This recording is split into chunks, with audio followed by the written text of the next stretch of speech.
A gang is sexy. Thursday night. Little pre-video, pre-game for the pre-show coming up here in about an hour. So, all right, so we're playing the second scenario. Where's my book here? All right, so we're playing Screaming Eagles, Band of Brothers, which, we talked about this last night. Yeah, you're never going to see any of that. But we are playing scenario number 2. So few led by so many. And this is in, I'm not even going to say that because it looks like Poopville to me. France, June 6, 1944. This is the 3rd Battalion, the 501st, doing their thing along the causeway, I guess. So, anyhow, there's a town here with a bunch of Germans in it. Now, the Germans started out with, I think they have, 5 decoys, and they have some infantry. So they had a rule in this game where you could convert some of the tier 2 infantry into tier 1 infantry, and you would lose like 3 tier 2 units, gain 2 tier 1 units or something like that, and a decoy. So they had a bunch of decoys and one less infantry squad than they would have had using the tier 2 stuff. And the objective of the game is for the victory conditions are the Americans need to eliminate all the Germans. So the Germans start the deployment on map 1, and the Americans start on map 10. All right, and the objective is, like I say, is to sweep through here and kill all these Germans.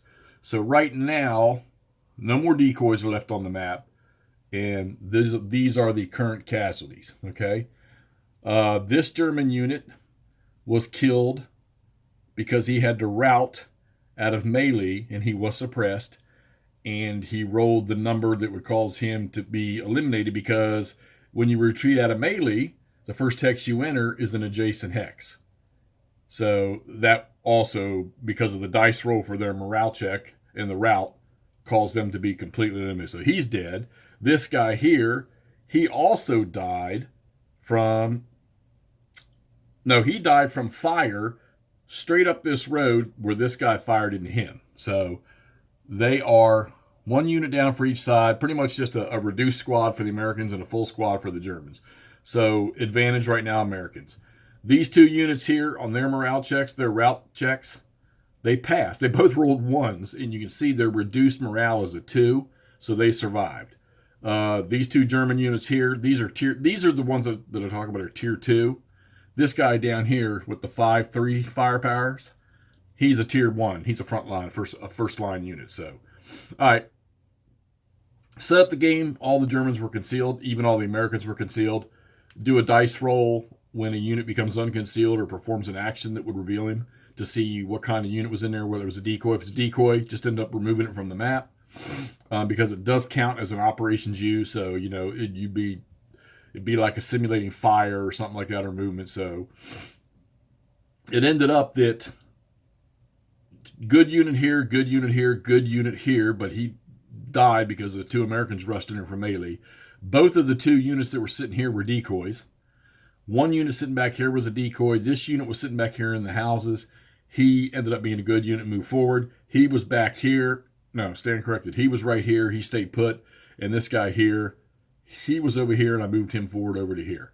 So, and you got to watch, your lanes of opportunity fire. Of course, when a unit is used, he can't opportunity fire normally. He can do FP opportunity fire if you burn a command point and it's within his normal fire range, not outside of it, not his extended fire range. So, all right, so the Americans have taken 1 structure.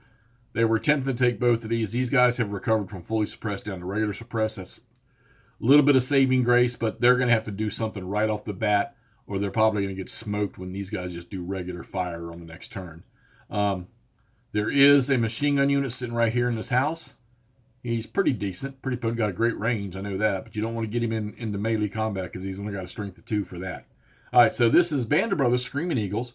We're playing scenario number 3, which is actually the second regular scenario. I'm sorry, scenario number 2.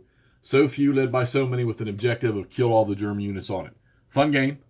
A wardrobe and I are both playing this stuff. He's playing Ghost Panzer. I'm playing Screaming Eagles. And these things they're smooth, easy playing. There's enough realism effect in it, okay? And you don't have to spend a lifetime like playing a monster game, or maybe, trying to play Squad Leader or ASL takes some little time. Of course, those guys too that master those games, it's fluid to them because they understand the rules completely. They've been playing it for years. You don't have to play the system for years to understand and be able to play it smooth. All right, simple rules and effective rules. All right, so let's get this one posted so y'all can see where we stand after the first turn. We're going to start turn 2 of this. And I think this one is 5 or 6 turns. And we'll catch up to you as we move a little farther along. See you soon.